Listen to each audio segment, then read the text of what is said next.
Hello, I'm here this morning just to do a quick review of a process for coffee tea staining papers. But this was a process video from Jarf at Medieval Mirage, a Melbourne-based YouTuber, and I think she's a graphic artist as well. But the videos I was interested in watching were the ones where the video was actually called Coffee Tea Dye Staining in Limited Space Using Plastic Lace. That was the title of the video, and I'll put that in the description box so you can go and have a look if you're interested. Her method used a plastic bin, and just by chance I had the same, I think about the same size bin that she had. It was one that sits under my workbench and contains all of my acrylic paint paraphernalia, which only comes out on occasion. So I unloaded that and delegated it for the job, and it's a 35 litre underbed roller box from Store and Stack. It's about 80 centimetres long, about 40 wide and 15 deep, so it's a nice big long fat tray, and I can actually get 3 pieces of paper side by side very comfortably without them touching in the bottom of the box. Not that you have to worry about them actually touching. Before in the past, when I've tried to bulk dye, sort of layering them up, spraying them, dipping them, layering them up, and I think back then I was still oven baking, they all stuck together, they all tore. That was a complete and utter disaster. I just wasted paper and time, and it was quite frustrating. They never came apart, they always stuck. As I've progressed through different methods of staining, I find that in the past I liked really heavily stained coffee papers. I like them to be quite dark, but I'm veering away from that. I like paler pages now, mostly, unless I want something special for some ephemera or something. And so where the coffee is heavy and thick in the solution that you're using, whether you're dipping it, whether you're spraying it, it can stick the pages together simply by the viscosity of the solution. Putting that aside, I got the box out and I watched Jarf's a couple of 2 or 3 videos there with various bits of information and updates after she got comments from people, so there's a lot of information in her videos. And a lot of the video information I already knew from just my own practice, finding out the hard way about things. But the one thing that was a bit of a light bulb moment for me was leaving it in the bin to dry naturally. Don't worry about separating it while it's wet at all. Just wait till it's touch dry and gradually work your way down through the layers, removing the top layers as they're dry enough to come away and handle. And look at this. This is just 2 dye batches, and this has all been flattened, so there's a lot of pages there. That's enough for me. I only dye paper as I need it. I don't dye it ahead of time. But to be honest, all of that was just, the first batch was a fairly small batch because I wanted to test the process, and the second batch was probably about what's that, about 50-60 pages. It's winter here and it's quite cold here in Tasmania at the moment, but these dried in the box. They weren't in the box for more than about 16-18 hours, both batches. The first one I put outside in the sun because it was nice and bright and not terribly warm, but there was a breeze and it was sunny, so I put it out, and that helped with the drying process. And I just lifted them off and sat them on a fold-up table until they were absolutely completely dry, and then do what I usually do and put them under the Webster Dictionary and the great big atlas that I use for pressing papers. And this is what I've got. The other thing was that I finally got it. I rebought some plastic lace, which is what Jarf uses in hers to get the pattern on. Now, I bought some of this eons ago, but could never get, because it's plastic, you can't bake it because it's going to melt. And just laying it on the paper and letting it air dry when you've sprayed it with coffee staining, it takes up a lot of space, takes a long time to dry, and the effect was pretty neutral. It wasn't really worth bothering, so I tossed it out. But after watching Jarf's video. I was in Spotlight the other day here in Australia and got a little bit more. I think this is like plastic shelf lining. It's just a plastic knit look, crochet look plastic device that I was surprised they still had, but they did have a little bit. So I got these two designs now. This one is my favourite, the circles. I don't know if you can see very nicely, but it's quite subtle, but it's there. And particularly on this edge, you can see where the darkness has sort of highlighted the edge of the lace. It's there, and even on the back,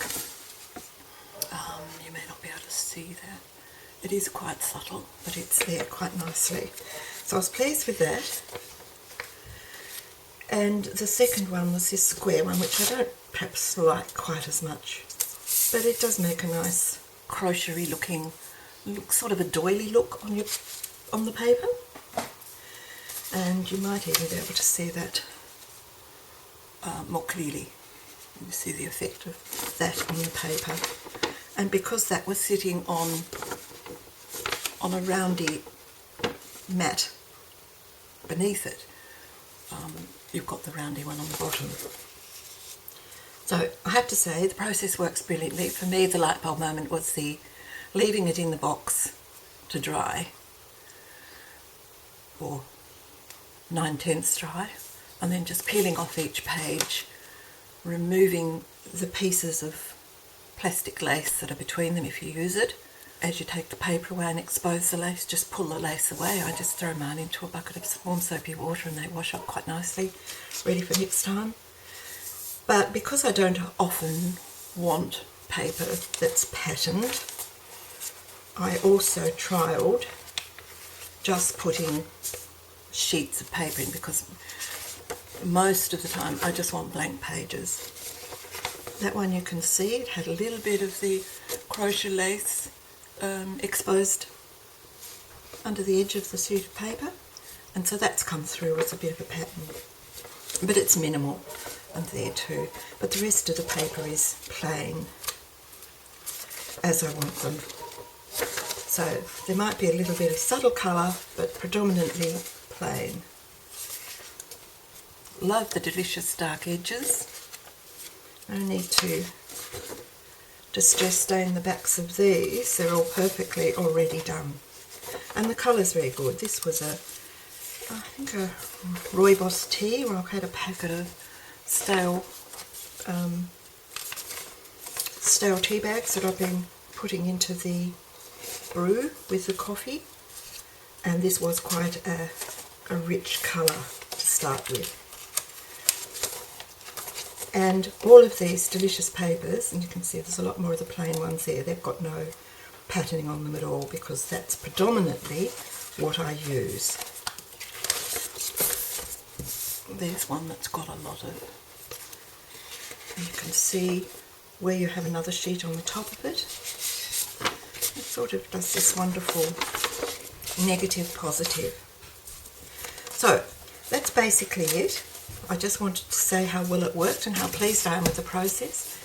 I've relocated my acrylic pour materials, and they're now in another place, and I'm dedicating the box to my coffee staining processes. Now these, I just wanted to show you these briefly.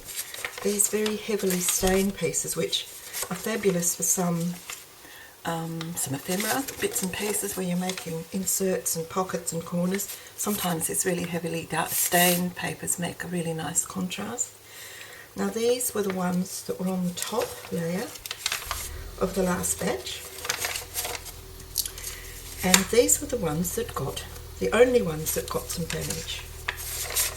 This one, whether you can see here, but these little pieces here of paper, but even that's pulling off. You can see where it's stuck to the one below it or above it. Most of them actually do come off, as you can see, but that was all. But it's still usable, it's still fine. The other side is fine, and I love this negative staining effect that you get, but you get that however you do your papers. But they all came apart from that little bit of stickiness. There's another little bit there. This was the only one that tore, and you can see there's a little tiny tear just there. That's the only one that got damaged, and that was because I was a bit too eager to try and separate it from where it was stuck underneath. But the reason these are so dark is after the paper had been sitting for a few hours, there's a little bit of drain runoff in the bottom which Jarf suggests you tip off into a container and reuse, or down the sink, or whatever you want to do with it. I tipped it and ran it back over. I sort of tipped the box up and then ran it back the other way, and it came up through all the soaked paper at the end and ran across the top surface. And these few very dark sheets were those top sheets. And you can see it just ran between those couple of layers. And the density, the viscosity of the coffee stain fluid was enough to make them a little bit sticky. So if that hadn't been quite so concentrated, these would not have stuck at all. I know that. But as I say, sometimes you want a little piece of very more contrasty paper, and so these will certainly come in useful. And I do like these little runnels that you get on the little spaces at the back where the coffee hasn't stained it. But that's why that was so dark. The space-saving thing, just before I finish off, is brilliant. You can pop it, layer all your papers, spray them nice and wet, put plastic lace in if you want to, or not if you don't, whatever. And then you just put it aside somewhere if you've got a warm spot, or if it's cold, or in a sunny window or whatever, and just forget about it. You can I set the lid across it, sort of cattywamped a bit while it was outside, and stop the wind from getting under it and blowing it away. But you can just basically just forget about it. I was quite anxious to see what was happening and how it was going, and so I was lifting off the pages as they became dry enough. But it stops having to sort of cover every available work surface with sheets of drying paper, even though they might dry a little quicker individually. There's no need, and there's certainly, I think, for me, I don't need to oven dry these. These are lovely and crispy, and thanks to Jarf for the video. It was a bit inspirational for me, and it certainly made my dyeing of papers a lot easier and a lot more contained. So I thank her for that. Bye for now.